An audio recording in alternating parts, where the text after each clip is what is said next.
Seyhun yalnızca akmaz, geçmişi de taşır. Seyhun'un yüzeyi bugünü gösterirken, derinliklerinde eski şehirlerin yankısı gizlidir.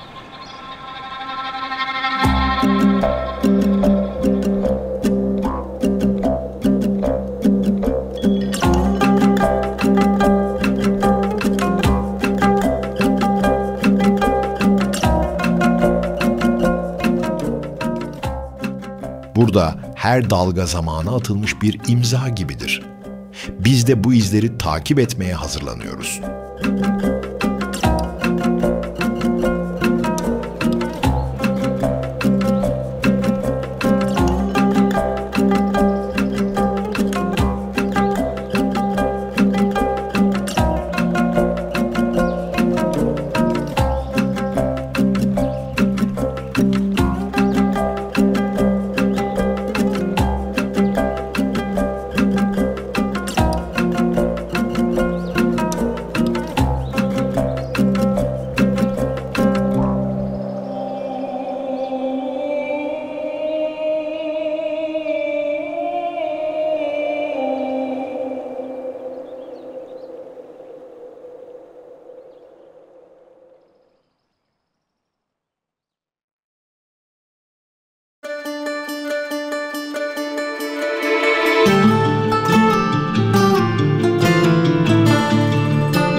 Yolculuğumuz güzel manzaralar eşliğinde Seyhun Nehri üzerinde başlıyor.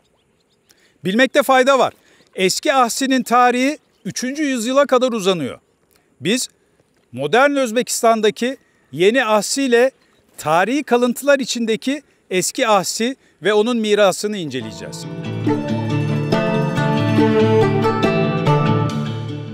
Kano kürekleriyle attığımız her adım bizi hem tarihe hem de bugüne taşıyor. Bu yol Ahsi'nin kalbine çıkan yol.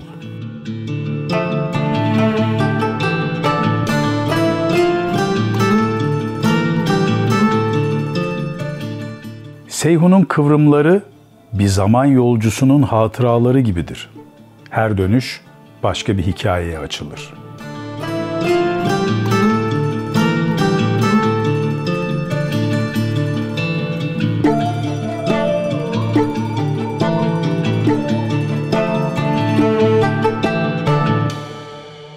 Arkamda gördüğünüz Sır Derya'nın kıvrımlı yatağı bizi buraya çok önemli bir yere getirdi. Ahsi kent, namı diğer Ahsiye. Milattan önce 3. yüzyılda kurulmuş, İpek yolu üzerinde çok önemli bir durak. Ta ki 1620'lerde dev bir depremle yok olana kadar. Daha fazla detaya girmeyeceğim çünkü hocamız bize bütün detayları verecek.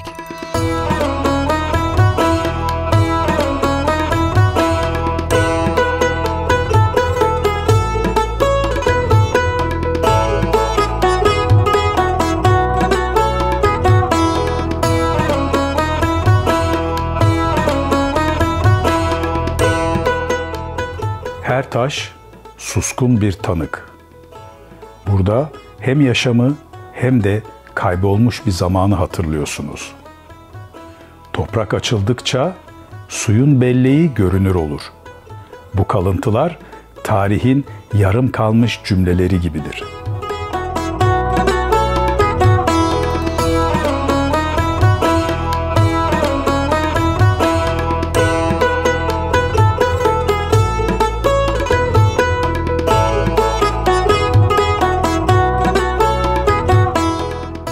Ahsi'nin sessizliği aslında bir uğultudur. Rüzgarın ve taşların arasında hala eski sesler dolaşır.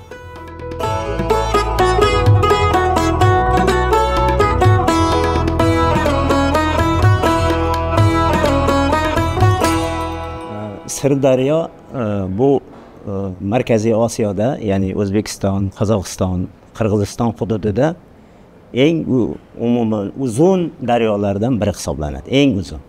Bu qadimdan bu Sirdaryo havzasida o'sha paleolit davridan, ya'ni qadimgi tosh davridan boshlab Sirdaryo havzasida insonlar yashab kelgan. Bu hozirgi Farg'onani, Janubiy Farg'onada So'x vahosida, So'x daryosining bo'yida Chashma degan bir nima bor, manba bor. O'sha Chashma atrofidagi topilgan tosh qurollari 1 million yil bilan davrlashtiriladi. 1 million. Bu topilmalarni biz o'z vaqtida Fransiyaga borganda u yerdagi materiallar bilan, Afrika materiallari bilan solishtirganimizda birga bir, juda o'xshash. 1 million 100 ming yil. Demak, shu davrdan Farg'ona vodiysida, Sirdaryo havzasida insonlar yashagan. Endi keyingi tarixga kelsak, bu davrda Markaziy Farg'onada dengiz bo'lgan. Keyinchalik dengiz sekin-sekin ketgan. Yuqori paleolit deydi. Bundan 70 ming yil avvaldan boshlab o'sha ko'lni atrofiga odamlar pastga, g'orlarda emas, ochiq joylarda, chunki iqlim isiy boshlaydi. Muzliklar keta boshlaydi. O'sha yerga odamlar tushib yashaydi.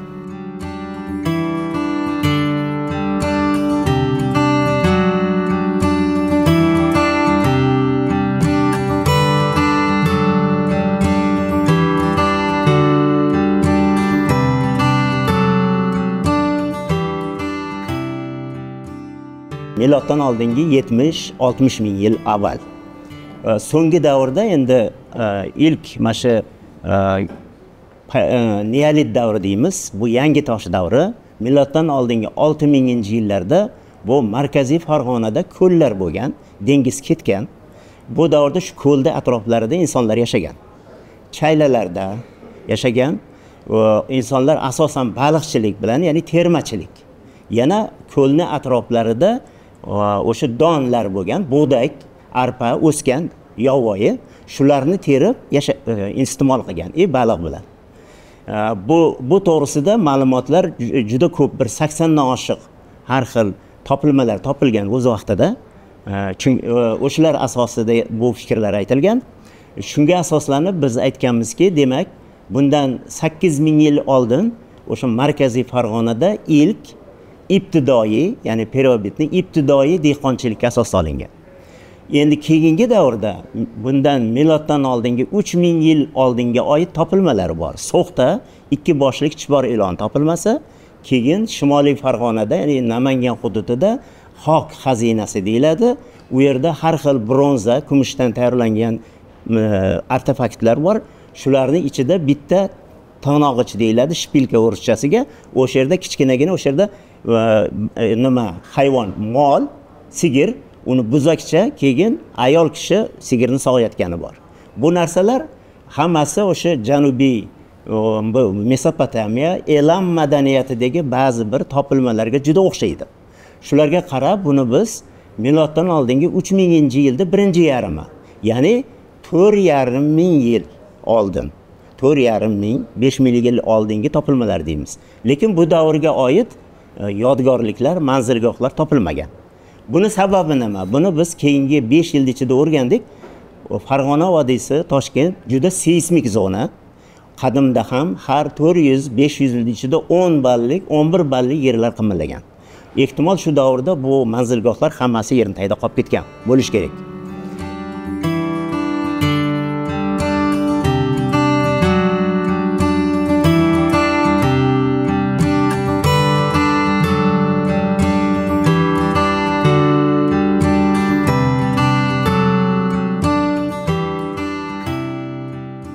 Endi keyingi davrda ilk sug'orma dehqonchilik, ya'ni sug'orma dehqonchilik bu miloddan oldingi 2000-yilni ikkinchi yarmida yo'lga qo'yilgan. Bu hozirgi Chus madaniyati, ya'ni Bibi ona yodgorligi, bu Namangan hududida, ikkinchisi Dalvarzin tepa, bu Andijon hududida.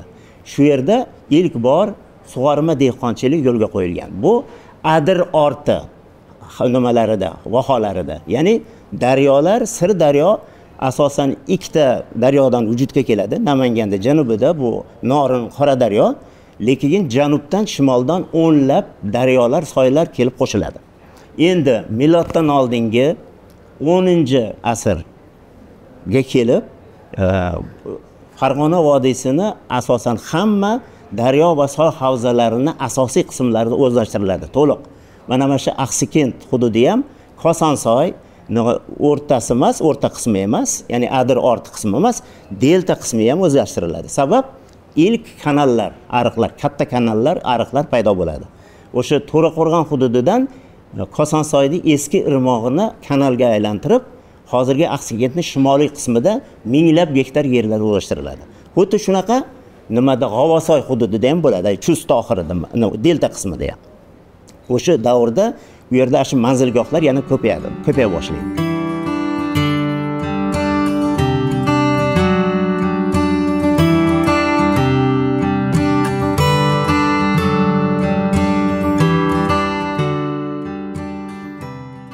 Lekin bizning tadqiqotlarimiz shuni ko'rsatdiki, miloddan oldingi 10-asrda oxirida juda qattiq yer qimirlagan.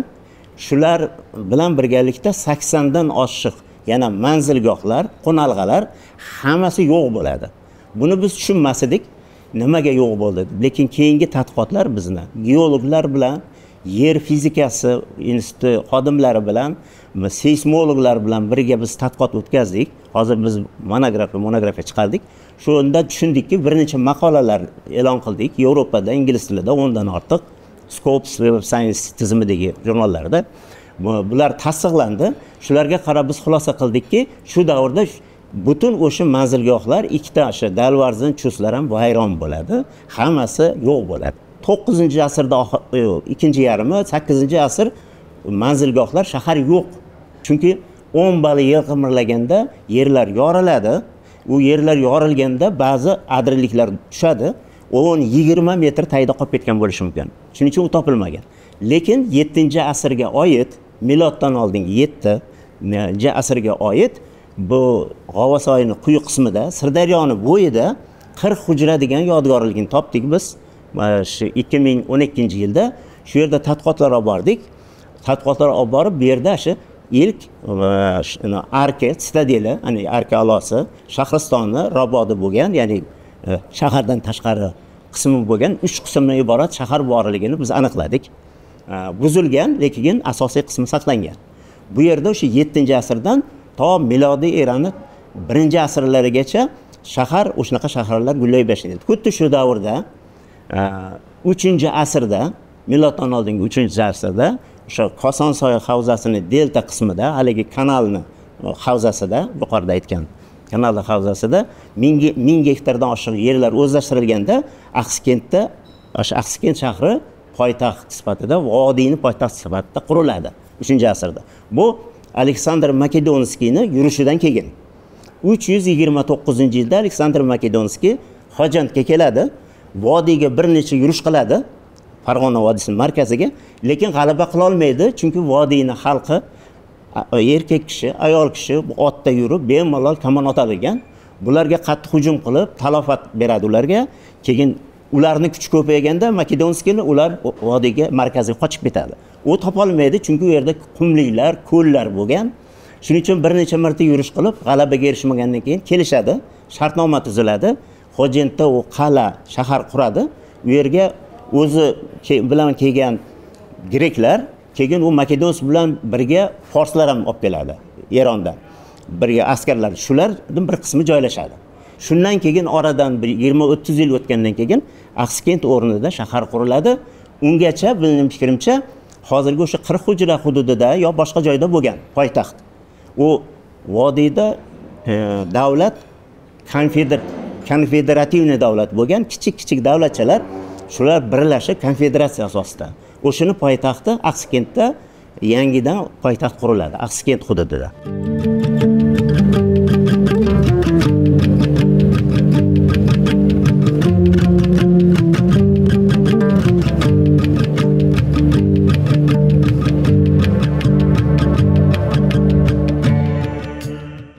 Bilgi su gibi akar.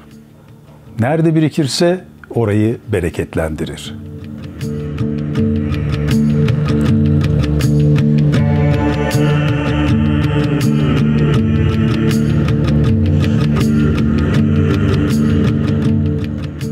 Ahsi'deki ilim geleneği suyun bıraktığı izler gibi taşlara kazınmış.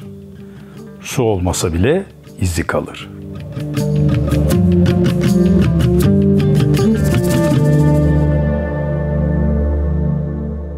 Eski Ahsi shahri, eng qadimgi Ahsikent shahrining o'rni insonlar uchun yashashga yaroqsiz bo'lib, u yerda yashash xavfli bo'lib qolgan bir davrda, bu eramizning 12-asr oxiri 13-asrlarda insonlar yangi joylarga ko'chib keta boshlaydi. Bu shahar hududi xavfli bo'lib qolgan. Ana shu davrda insonlar yana Sirdaryodan uzoqlashmaydi, balkim Sirdaryoning bo'yida g'arbiy tarafdagi yangi joyga ko'chib o'tishgan. Bu shahar yangi Ahsi nomini oladi. Bobur o'sha tilga olgan shahar. Ahsikent shahri o'sha aynan Temuriylar davridagi Ahsikent shahri Farg'ona vodiysi tarixida muhim o'rin tutganligini bugungi kundagi izlanishlar ko'rsatadi. Sababi Farg'ona hukmdorlari o'zlarining markazi sifatida aynan Ahsikent shahrini tanlashganligi, Umar Shayx Mirzoning, Boburning otasi ham aynan shu yerda o'tirganligidan bilib olishimiz mumkin. Bundan tashqari bu shaharning iqtisodiy imkoniyatlari ham yuqori bo'lganligini ko'rsatuvchi dalillar topilgan. Shu 2022-yildagi izlanishlarimiz davomida bu yerda bizning hududimizda kamdan kam topiluvchi chinni buyum qoldiqlari topilgan. Chinni buyum qoldiqlari aynan Xitoydan keltirilganligini biz bilamiz. Xitoy bu chinni buyumni uzoq yillar davomida, asrlar davomida sir sifatida saqlab keladi va ma'lum bir davrdagina uni boshqa hududlarga eksport qilish ommalashganda bizning hududlarga ham xuddi shunaqa chinni buyumlar kelib qolgan. Bunaqa chinni buyumlar bizning Turon hududida kam topiladi. Shulardan biri Ahsikentda topilishi, demak bu yerda ham o'rta asrlarda iqtisodiy aloqalar markazi bo'lganligini tasdiqlovchi dalil sifatida ko'rsatishimiz mumkin. Yana bir bu topilmani o'ziga xos jihati shundan iboratki, bu chinni buyumning sifati, ishlanish uslubi, uning bezaklari Xitoy hududida tayyorlangan chinni buyumdan farq qiladi. Nisbatan sifat pastroq. Shunga ko'ra biz xulosa qildikki, balkim ushbu chinni buyum farg'onalik kulollar tomonidan shu yerning o'zida yaratilgan bo'lishi mumkin degan fikrni ilgari suryapmiz.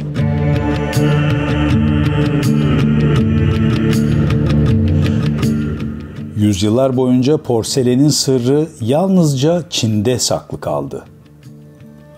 Bu nadir parçaların Ahsikent'te bulunması, buranın Orta Çağ'da da büyük bir ticaret merkezi olduğuna işaret ediyor. Ancak süsleme ve işleniş farklılıkları bu eserlerin Ferganalı ustaların ellerinde doğmuş olabileceğini de düşündürüyor.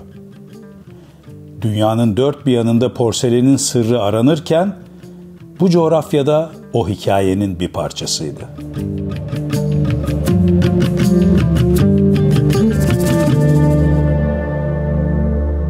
(15-16 asrdan boshlab dunyoda chinni buyumni sirini bilishga bo'lgan izlanishlar ko'p olib borilgan. Yevropada yoki o'sha Rossiya hududlarida ham chinni buyumni o'zlarida yaratishga bo'lgan harakatlar kuchayadi. Sababi barchani bu buyum o'ziga jalb qilganligi edi. Xuddi shunaqa dalillar bizdagi manbalarda ham uchraydi. Manbalarda keltirilishicha Amir Temurning rafiqasi shu Bibi xonim chinni buyumni ko'rib, unga qiziqib qoladi va shu chinni buyumlardan o'zida yig'a boshlaydi va ma'lum bir davrda chinni buyumni yaratish uchun Xitoydan ustalar chaqirganligi haqida afsonalar bor va o'sha ustalar kelib bu yerda bizni hududda bevosita chinni buyumni ishlab chiqarishga harakatlar qilganligi haqidagi dalillar bor edi. Endi faqatgina shu narsani tasdiqlovchi arxeologik topilmalar yo'q edi. Hozirgi kunda o'sha yangi Ahsi hududidan topilgan mana shunaqa chinni buyumlar bu narsa haqiqatan amalga oshganligi, o'sha manbalarda afsona sifat keltirilgan o'sha hikoya aslida haqiqatga asosiga ega ekanligini ko'rsatyapti. Aynan shu Yangaxsi o'rnida chinni buyum ishlab chiqarishni yo'lga qo'yishga harakat qilgan bo'lishi mumkin. To'g'ri, bu muvaffaqiyatli bo'lmagan bo'lsa-da, ko'p miqdorda chinni buyumlar ishlab chiqarilmagan bo'lsa-da keyingi davrda, lekin ma'lum bir davrda ma'lum bir qism tovarlarni ishlab chiqarganligini ko'rishimiz mumkin. O'sha Yangaxsi topilmalari mana shuni tasdiqlab beradi. Shu davrda farg'onalik kulollarning juda katta maktabi shakllanganligi, xuddi shu bugungi kunda o'sha biz biladigan Rishton kulolchilik maktablarining asoslari aynan shu yerda paydo bo'lganligi va shu yerda shakllanganligi va o'sha an'analarni rivojlantirib, hatto chinnini o'zimizda yaratishgacha faoliyat yuritganligini ko'rib o'tishimiz mumkin.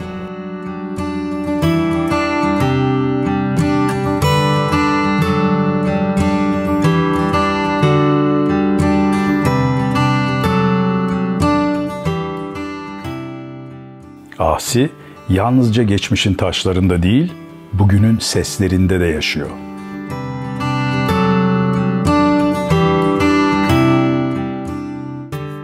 Bir yanı tarih, bir yanı bugün. Aynı nehrin suyunda birleşiyor. Süreklilik işte böyle kurulur.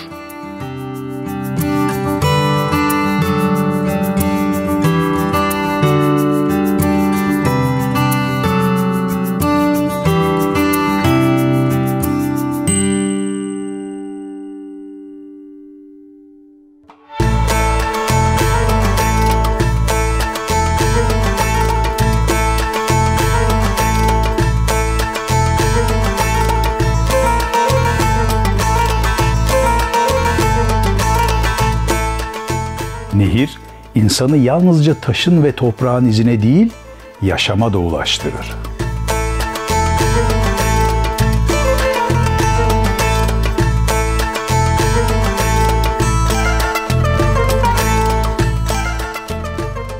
Suyun bereketi ekinlerde filizlenir. Münçaktepe'nin toprağı Seyhun'un en sessiz hediyesidir.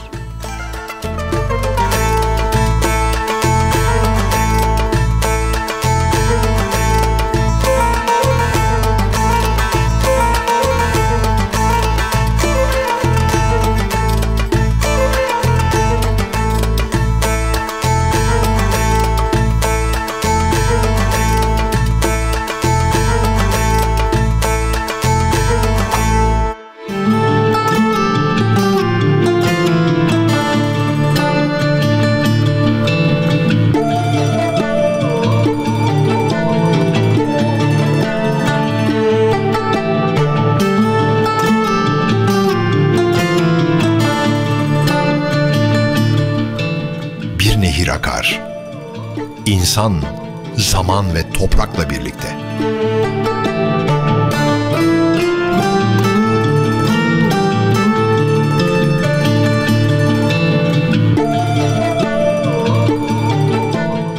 Ahsi'nin taşları, hocaların sözleri, tarlaların bereketi, hepsi Seyhun Nehri'nin belleğinde birleşiyor.